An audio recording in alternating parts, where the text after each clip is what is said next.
আপনারা সকলে জানেন বা অনেকেই শোনেননি, বসিরহাটের সাংসদ হাজী নুরুল ইসলাম সাহেব মৃত্যুবরণ করেছেন এবং এই মৃত্যুবরণ পর অনেক কিছু গুজব রটছে যে বিজেপির প্রার্থী রেখা পাত্র, বিজেপির প্রার্থী, সে নাকি এবার জিতে যাবে। বন্ধু, অতটা সহজ নয়।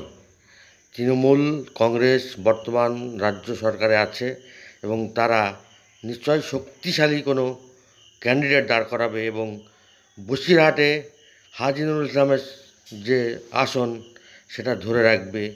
বন্ধু, তৃণমূল সরকার নিশ্চয়ই আগের সরকারের থেকে অনেক বেশি কাজ করেছে।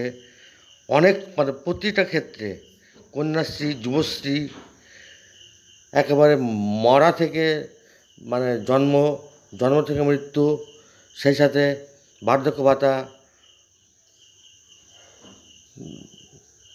লক্ষ্মীর ভাণ্ডার থেকে শুরু করে বহুত রকমের প্রকল্প চালু করেছে এবং এর জন্যে এই সরকার এখনও বহুত দিন টিকে থাকবে।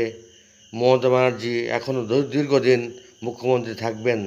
অনেক চক্রান্ত চলছে, তা সত্ত্বেও মমতা ব্যানার্জিকে হটানো যাবে না, তৃণমূল কংগ্রেসকে হটানো যাবে না এবং সকলের আশীর্বাদে তৃণমূল সরকার আবারও ক্ষমতায় আসবে, এই রকমই বিষয়।